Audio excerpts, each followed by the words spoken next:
Hello students, welcome to our channel NCERT Full Concept Clarity. My name is Kiran. आज का हमारा topic है right in the Indian constitution. हमारे Indian constitution में rights क्या हैं? In India like most under democracies in the world these rights are mention in the constitution. हमारी India में भी जैसे कि और वर्ल्ड में डेमोक्रेसीज में कॉन्स्टिट्यूशन में सारे राइट्स मेंशन्ड हैं. Some rights which are fundamental और are life are given a special status. कुछ ऐसे राइट्स हैं जो हमें एक स्पेशल स्टेटस देते हैं. They are called fundamental rights, जिन्हें हम फंडामेंटल राइट्स कहते हैं. We have already read in chapter number 2 the preamble to our constitution. हमने चैप्टर नंबर 2 में अपना प्रीएम्बल पढ़ा ही है. It talk about securing of all its citizen equality, liberty and justice. उसमें किस बारे में बात की गई है? सिटीजन्स की इक्वालिटी के बारे में, जस्टिस के बारे में, लिबर्टी के बारे में. Promise into effect. They are an important basic feature of India's constitution. ये क्या है? बहुत इम्पॉर्टेंट सा फंक्शन है हमारी इंडिया की जो कॉन्स्टिट्यूशन है उसका. You already know our constitution provide for 6 fundamental right. हमारी जो कॉन्स्टिट्यूशन है वो 6 फंडामेंटल राइट हमें देती है. Can you recall this? क्या आप इनको रिकॉल कर सकते हो? What exactly do the rights mean for an ordinary citizen. एक आम नागरिक के लिए उन राइट्स का क्या मतलब है? Let us look all these one by one. हम इन सबको वन बाय वन देखते हैं. Rights to equality. The constitution says that the government shall not deny to any person in India equally before the law or equal protecting of the laws. Constitution क्या कहती है? Government जो है वह किसी भी इंसान की इक्वालिटी, किसी भी इंसान को अनइक्वल नहीं कर सकती. ठीक है, हर बंदे के अपने इक्वल लॉज हैं जिनको लॉज जो है वो प्रोटेक्ट करता है. It means that the law apply in the same manner to all regardless of a person status. किसी भी पर्सन के स्टेटस को देखे बिना जो ये राइट्स हैं वो इक्वली अप्लाई होते हैं सब पे. This is called the rule of law. इसे कहते हैं rule of law. Rule of law is the foundation of any democracy. Rule of law क्या होता है कि किसी भी डेमोक्रेसी का वह एक बेस होता है. It means that no person is above the law. इसका मतलब है कि कानून से ऊपर कोई भी नहीं है. They can not B destruction between a political leader, government official and ordinary citizen. इसका मतलब ये है कि इस लॉज का जो इम्पैक्ट है वह आम जनता पे भी वैसा ही पड़ेगा. पॉलिटिकल कोई लीडर है उस पर भी वैसा पड़ेगा, या कोई गवर्नमेंट ऑफिसर है उसके ऊपर भी वैसा ही प्रभाव पड़ेगा कानून का. कानून सबके लिए बराबर है. Every citizen from the prime minister to a smaller farmer in a remote village is subjected to the same laws. हर बंदा हमारी कॉन्स्टिट्यूशन में हर बंदा, चाहे वो प्राइम मिनिस्टर है या फिर एक छोटा सा फार्मर है, सब पे जो कानून है वो एक तरह से लागू होंगे. No person can legally claim any special treatment or privilege just because she or he has happen to be an important person. कोई भी जो बंदा है वह अपने लिए कोई स्पेशल ट्रीटमेंट नहीं चाह सकता इसलिए कि वह कोई इम्पॉर्टेंट पर्सनैलिटी है. For example, a few years ago the former prime minister of the country faced a court case on charges of cheating. कुछ साल पहले क्या हुआ था, एक प्राइम मिनिस्टर को कोर्ट में उनका केस चला था चीटिंग की वजह से. The court finally declared that he was not guilty. Court ने क्या डिक्लेयर किया था कि उन्होंने कोई अपराध नहीं किया. But as long as the case continue he had to go to the court, give evidence and file paper just like any other citizen. पर जब तक उनका केस चला उन्होंने आम जनता की तरह ही क्या किया, अपना केस कंटिन्यू रखा. वह लगातार कोर्ट जाते रहे, अपने जो भी पेपर्स थे, उनके एविडेंस वगैरह सबूत थे, वह सारे फिल करते रहे. This basic position is further clarified in the Constitution by spelling out some implication of the rights to equality. The government shall not discriminate against any citizen on ground only of religion, caste, sex, place of birth. हमारी जो government है, constitution है, वह किसी भी नागरिक में religion या कास्ट को लेकर या फिर सेक्स को लेकर भेदभाव नहीं करती. Every citizen shall have access to public place like shops, restaurant, hotel, cinema halls. हर नागरिक क्या इन सब जगहों पे जा सकता है, जैसे कि शॉप्स, रेस्टोरेंट या फिर hotels. Similar there shall be no restriction with regard to the use of wells, tanks, bathing gates, roads, playground and place of the public resort maintained by the government or dedicate to the use of general public. अगर public की government ने कोई भी चीज़ publicly बनाई हुई है तो उसमें सभी जा सकते हैं, जिससे पहले क्या होता था छुआछूत वगैरह ये सारी भावनाएं थी। लेकिन कॉन्स्टिट्यूशन ने क्या किया, कॉन्स्टिट्यूशन में जब ये लॉ बन गया इक्वालिटी का, उसके बाद से ये सारी चीज़ें काफ़ी हद तक कम हो गई। This might appear very obvious but it was necessary to incorporate these rights in the constitution of our country where the traditional caste system didn't allow people from some communities to access all public places. हमारी India में ये बहुत ज़्यादा ज़रूरी था क्योंकि हमारे यहाँ क्या है, कास्ट सिस्टम था। कास्ट सिस्टम में क्या होता है कि कुछ लोग जो होते हैं वह ऊंची जाति और नीची जाति को मानते होते हैं, तो जो नीची जाति के लोग होते हैं वो ऊंची जाति के प्लेसेस पे नहीं जा सकते। The same practice apply to the public job. इसी तरह क्या होता है, पब्लिक जॉब्स पे भी अप्लाई होता है। All citizen have equality of opportunity in matters relating to employment or appointment to any position in the government. क्या होता है, सिटीजन्स को पूरी तरह से ये अपॉर्चुनिटी मिली हुई है कि आप किसी भी पद पे जाकर अपना अपॉइंटमेंट करवा सकते हैं अगर आप उसके एलिजिबल हैं तो। No citizen shall be discriminate against or made ineligible for employment on the grounds mentioned above. You have read in the chapter number 4 that the government of the India has provided reservation for the scheduled castes, scheduled tribes and backward other classes. Various government had different scheme for giving preference to women, poor and physically handicapped in some kind of job. हमने पिछले चौथे chapter में ये पढ़ा ही था कि हमारी जो गवर्नमेंट है वो शेड्यूल्ड और शेड्यूल कास्ट जो होते हैं उनको कुछ आरक्षित सीटें दी हुई हैं जॉब्स के लिए, और साथ में वुमेंस के लिए या फिजिकली हैंडीकैप्ड के लिए भी कुछ अदर टाइप्स की जॉब है। Are these reservation against the right of equality? क्या ये जो रिजर्वेशंस की गई हैं जॉब्स की, क्या ये राइट ऑफ इक्वालिटी के अगेंस्ट है? They are not. नहीं, क्यों? For equally doesn't mean giving everyone the same treatment. Equality का मतलब ये नहीं कि आप मतलब हर बंदे को एक ही ट्रीटमेंट दे रहे हैं। जैसे कि अगर ये तो वही बात होगी ना कि अगर कोई प्यासा है तो आप उसको रोटी दे रहे हैं और अगर कोई भूखा है तो आप उसको पानी दे रहे हैं, तो ये इक्वली ट्रीटमेंट आप नहीं कर सकते। No matter that they need, ये मैटर नहीं करता कि कौन क्या चाहिए किसको। Equality means giving everyone an equal opportunity to achieve whatever one is capable of. Equality का मतलब ये होता है, राइट ऑफ इक्वालिटी का मतलब ये होता है कि जो बंदा किसी चीज़ को पाने के लायक है, कैपेबल है, तो उसे वो अपॉर्चुनिटी दी जाए। Sometime it is necessary to give special treatment someone in order to ensure equal opportunity. और कुछ टाइम पे किसी को स्पेशल ट्रीटमेंट भी देना पड़ता है, जैसे handicap. That is what job reservation do, जो कि जॉब रिजर्वेशन से मिल जाता है। Just to clarify this, the constitution says that reservation of this kind are a violation of right of equality. ये जो रिजर्वेशन करवाया गया है ऑफ काइंड जॉब्स के लिए, यह राइट ऑफ इक्वालिटी का वायलेशन बिल्कुल नहीं करता। The principle of non discrimination extend to social life as well as, और ये जो प्रिंसिपल है नॉन डिस्क्रिमिनेशन का, ना भेदभाव करने का, ये उसी तरह सोशल में भी है। कैसे? The form of social discrimination the practice of untouchability and clearly direct the government to put an end to it। जो छुआछूत की जो भावना थी उसको पूरी तरह से गवर्नमेंट ने ख़त्म कर दिया। The practice of untouchability has been forbidden in any form, हर तरह से उसको ख़त्म कर दिया। Untouchability there doesn't only mean refusal to touch people belong to certain caste, it refer to any behalf of social practice which look down upon people on account of their birth with a certain caste labor। Untouchability का मतलब ये नहीं कि आप किसी भी और cast के बंदे को नहीं छू सकते। इसका मतलब ये है कि अगर आपने किसी नीची जाति में जन्म लिया है तो आप ऊंची जाति के इंसान को नहीं टच कर सकते। Such practice deny them interaction with other to access the public place as equal citizen. ऐसी जो चीज़ें थी वो क्या कर रही थी कि ऐसे लोगों को पब्लिक प्लेस पे इंटरेक्ट करने से रोक रही थी। So the constitution made untouchability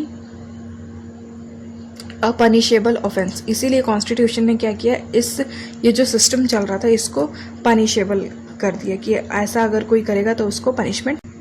next है right to freedom. Freedom means of absence of contract इन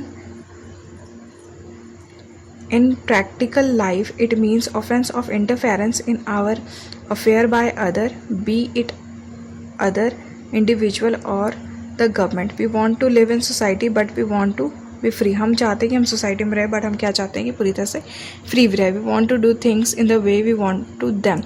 हम वही करें जो हम करना चाहते हैं. Others shouldn't dictate us what we should do. कोई भी हमें हमारे काम में रोक टोक ना लगाए. So under the Indian Constitution, all citizens have the right to. Constitution के हिसाब से हर सिटीजन्स को क्या राइट है? Freedom of speech and expression. कहीं भी कुछ भी बोलने का अधिकार है. Assembly in the peaceful manner. कोई भी सभा लगाने का अधिकार है शांतिपूर्वक. Move freely throughout the country. Country से दूर जाने का भी है freely. Reside in any part of the country. और कहीं भी जाके रह सकते हैं. प्रैक्टिस एनी प्रोफेशन और any carry on occupation, trade और बिजनेस. कोई भी व्यापार करने का भी हमें पूरा अधिकार है. You should remember that every citizen had the right to all these freedom. That means you can not exercise your freedom in such a manner that the violate other rights to freedom. Freedom का मतलब ये नहीं कि हम दूसरों की जो right of freedom है उसको वायलेट करें. Your freedom shouldn't cause public noise और डिसऑर्डर. आपकी जो फ्रीडम जो आपको मिली है इससे क्या होना चाहिए? पब्लिक को कोई नुकसान नहीं होना चाहिए. You are free to do everything which injuries no one else. आप वो सब काम करने के लिए फ्री हैं जिससे कि किसी और को हानि ना हो. Freedom is not unlimited license to do what one's want. Freedom का मतलब ये नहीं कि किसी को लाइसेंस मिल गया कि आप जो मर्जी कर सकते हैं. आप किसी की भी गाड़ी को ठोक दें या फिर आप मतलब किसी को भी मार दें. Accordingly the government can impose certain reasonable restriction on our freedom in the larger interest of the society. इसीलिए गवर्नमेंट ने क्या थोड़े बहुत रिस्ट्रिक्शंस भी लगाए. Freedom speech and expression. इसका क्या मतलब? Is one of the essential feature of any democracy. कहीं पर भी कुछ भी अपनी बात कहने का या अपने विचार व्यक्त करने का जो फीचर है वो डेमोक्रेसी में बहुत ज़्यादा ज़रूरी है. कैसे? Our ideas and personality develop only when we are able to freely communicate with other. हमारी जो पर्सनैलिटी होती है वो कब डेवलप करती है? जब हम फ्रीली एक दूसरे से कम्युनिकेट कर पाते हैं. You may think differently from others. हर बंदा हर किसी से अलग सोचता है. Even if 100 people think in one way, you should have the freedom to think differently and express your views accordingly. क्या होता है कि अगर 100 लोग एक ही जगह एक ही लाइन में सोच रहे हैं, मतलब एक ही तरफ सोच रहे हैं, उनका जो सोचना है, उनके जो विचार है वो एक ही जैसे, पर आप उन सबसे डिफरेंट सोच रहे हैं, फिर भी आप क्या कर सकते हैं? उसको एक्सप्रेस कर सकते हैं जनता में. You may disagree with the policy of government और एक्टिविटी ऑफ एन एसोसिएशन. अगर आप गवर्नमेंट की किसी भी पॉलिसी से डिसएग्री हैं तो उसका वो भी आपको पूरा अधिकार है. You are free to criticise the government or the activity of the association in your conversation with parents, friends and relatives. आपको पूरा अधिकार है कि गवर्नमेंट या फिर आपके फ्रेंड्स या रिलेटिव्स जो भी उन्होंने कोई भी काम किया उसको क्रिटिसाइज करने का. You may publicise your views through a pamphlet, magazine और न्यूज़पेपर. आप अपने व्यूज़ को कैसे पब्लिश कर सकते हैं? पैम्पलेट, मैगजीन और न्यूज़पेपर के द्वारा. You can do it through painting, poetry और सॉन्ग्स. या आप इसके द्वारा भी कर सकते हैं, सॉन्ग्स गा के भी.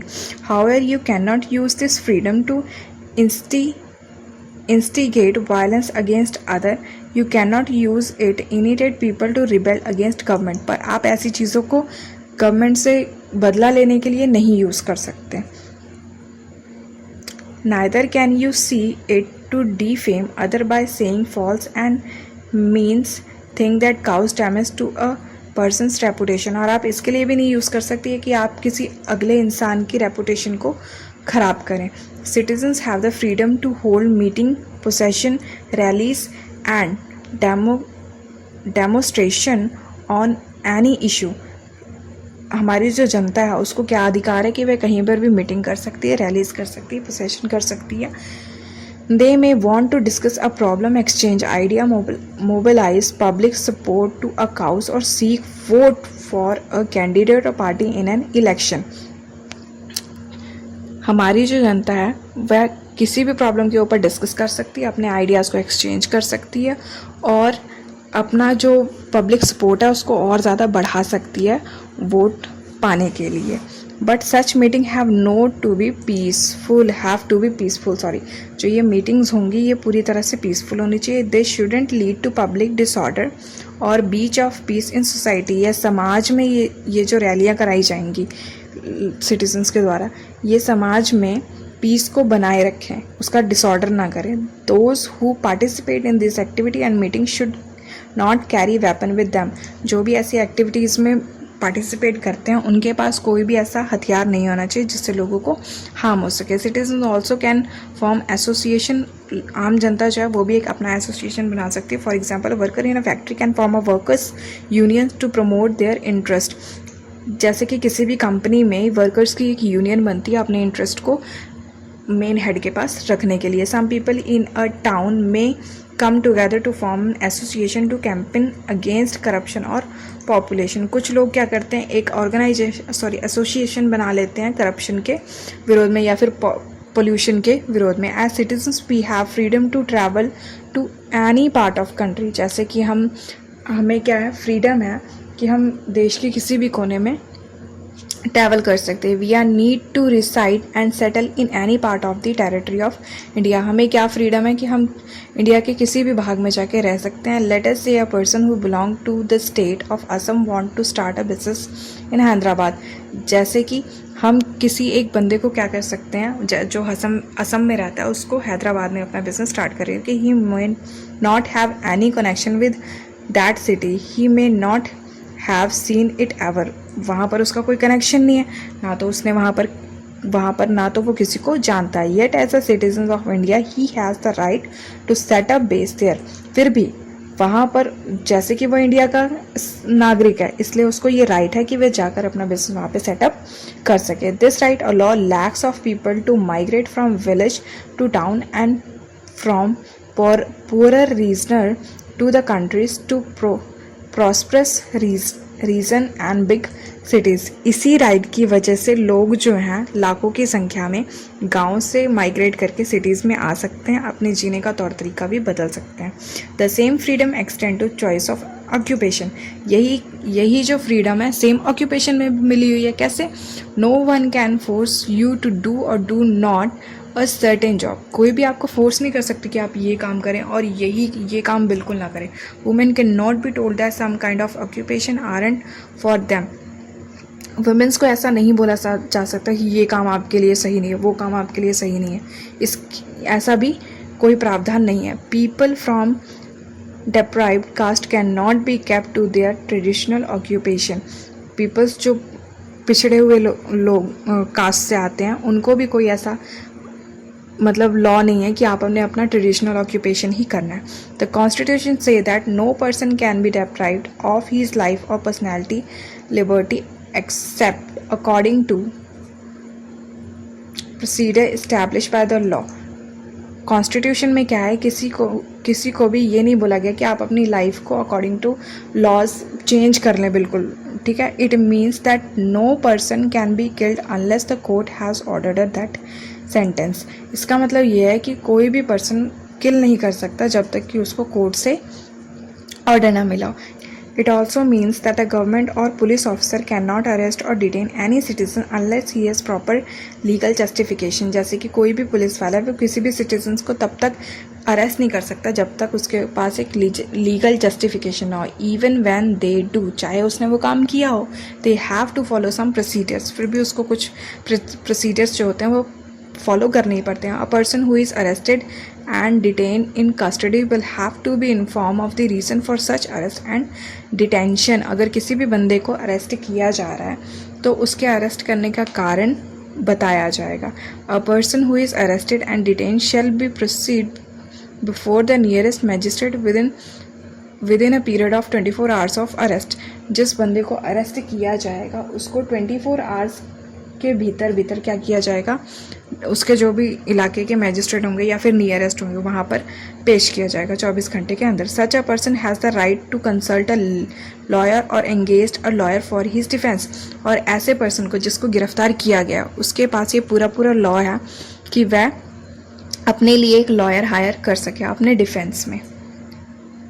Let us recall the case of Guantanamo and Kosovo. The victim in both cases faced a threat to the most basic of all liberties, the protection of individual life and personality. इसके बारे में हम पढ़ेंगे. Right against expoliation, जब किसी के भी अधिकारों का खनन होता है तो उसके अगेंस्ट कैसे करेंगे. Once the right to liberty and equality is granted, जब ये राइट दे दिया जाता है, it follow that every citizen has a right not to be exploited.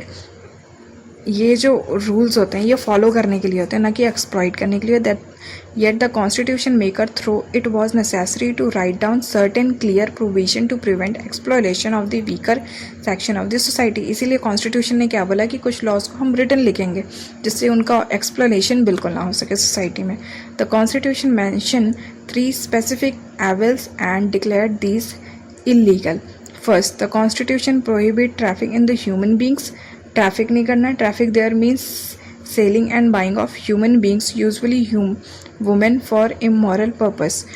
Traffic का मतलब क्या है कि लोगों का व्यापार नहीं कर सकते, आप लोगों को बेच नहीं सकते. यूजुअली किनको? वुमेन्स को, अपने गलत इरादों के लिए. Second, our constitution also prohibited for labour or beggar in any form.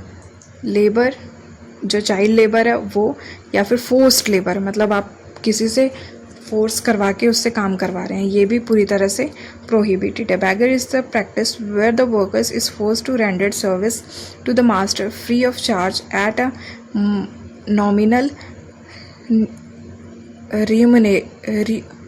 Remuneration. Begar का क्या मतलब होता है? बैगर का मतलब होता है कि आप अपने मास्टर के लिए फ्री में काम कर रहे हैं उसके नेम पे. When this practice take place on a life long basis is called the practice of bond labour. अगर ये लाइफ टाइम के लिए हो जाए, काफ़ी टाइम के लिए हो जाए, तो इसको क्या बोलते हैं? Bond labour. बॉन्ड मतलब कि जिसने एक बॉन्ड बना के फिर लेबरी की हो. Finally the constitution also prohibited child labour. इसी तरह कॉन्स्टिट्यूशन में क्या है? चाइल्ड लेबर को भी पूरी तरह से प्रोहिबिट किया हुआ है.